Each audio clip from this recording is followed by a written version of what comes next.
High বন্ধুরা, তো আমি পম্পি। আজকে চলে এসেছে আমার স্টুডেন্ট তোমাদের সামনে। তো ওর হাতের জাদু দেখাতে। দেখো, ও যে জামাটা পরে আছে সেটা কিন্তু ও নিজে বানিয়েছে। জামাটা কতটা সুন্দর বানিয়েছে সেটাই আমাকে দেখাতে এসেছে।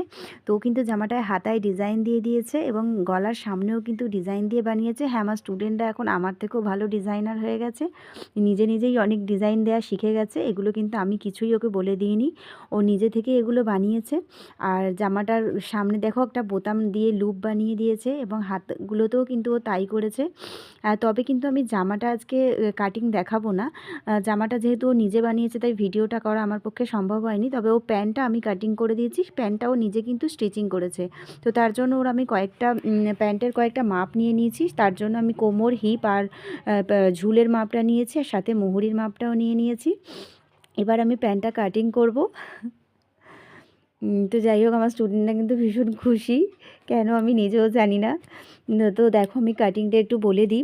তো আমি প্রথমে ওপর দিক থেকে বেল্টের জন্য মানে গাডার যতটুকু এলাস্টিক যতটুকু চওড়া হবে ততটুকু বাদ দিয়ে কিন্তু ঝুলের মাপটা আমি ধরেছি।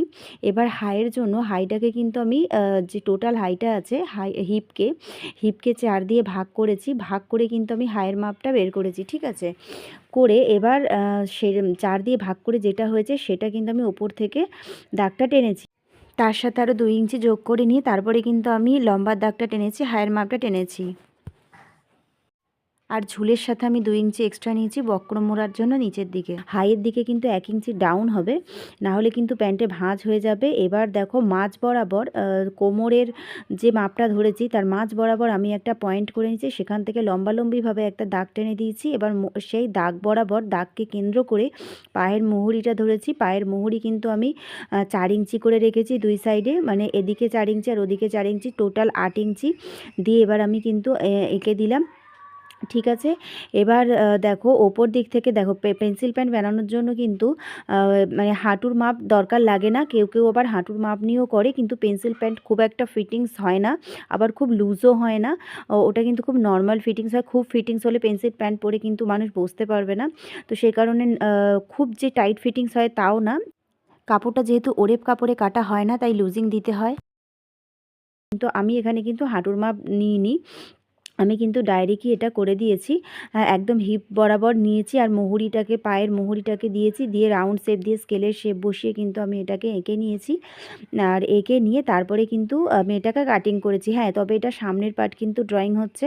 আমি সামনের পার্টটা ফেলে তারপরে কিন্তু পিছন পার্টটা কাটবো, কারণ পেন্সিল প্যান্ট দুটো সেট একসাথে কিন্তু কাটা যায় না।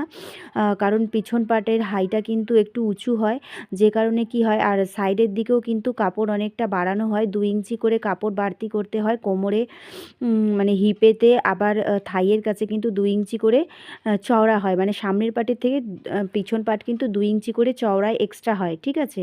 আর হাইটা দেখতে পাচ্ছ, হাইটাও কিন্তু আমি 2.5 ইঞ্চি ওপর দিকে তুলেছি, ঠিক আছে। আর পায়ের দিকে কিন্তু আমি কিন্তু বেশি কাপড় রাখিনি, পায়ের দিকে আমি 1 ইঞ্চি রেখেছি এক্সট্রা কাপড়টা, মানে ব্যাক পার্টটাকে। পেন্সিল প্যান্ট কি হয় না, ওপর দিক থেকে চওড়া হতে হতে নিচের দিকে কিন্তু অল্প কাপড় রাখতে হয় ব্যাক পার্টে, বোঝা গেল। এবার ঠিক সেমভাবে আমি পায়ের অপর দিকটাও কিন্তু কেটে নিয়েছি, এক্সট্রা কাপড়গুলো কেটে নিয়ে একটা হালকা করে কোমরের দিকে দেখতে পাচ্ছ রাউন্ড শেপ দিয়ে দিয়েছি। তো প্যান্টটা কাটা হয়ে গেছে, প্যান্টটায় কিন্তু আমি পকেটও লাগিয়ে দিয়েছি। পকেটটা, কারণ পেন্সিল প্যান্টে পকেট না হলে কিন্তু ভালো লাগে না দেখতে। তো সেই কারণে পেন্সিল প্যান্টে আমি পকেট দিয়েছি। আর পকেটটা করার জন্য ওপর দিক থেকে 2 ইঞ্চি আমি বাদ দিয়ে দিয়েছি, তারপরে 6 ইঞ্চিতে একটা দাগ দিয়েছি। এই যে 6 ইঞ্চিতে দাগ দিয়েছি, এই 6 ইঞ্চিটাই কিন্তু পকেট হয়েছে, বোঝা গেল। আর আমি 1 ইঞ্চি চওড়া গার্ডারটা লাগাবো। তো গার্ডার তো সবই ওই নিজেই বানিয়েছে। দেখো, প্যান্টটাও কিন্তু বানানো হয়ে গেছে, প্যান্টটা যথেষ্ট সুন্দর হয়েছে। জামাটাও নিজে কাটিং করেছে, নিজেই বানিয়েছে। তো তোমাদের কেমন লাগছে আমাকে অবশ্যই জানাবে যে আমার স্টুডেন্ট কেমন ড্রেস বানিয়েছে আর কেমন কাজ শিখেছে। তো ও তো ভীষণ খুশি আর আমিও খুশি, কারণ ওরা যদি সুন্দর জিনিস বানাতে পারে সেটাই আমার সার্থকতা। তো আজকের মতো টাটা, বাই বাই।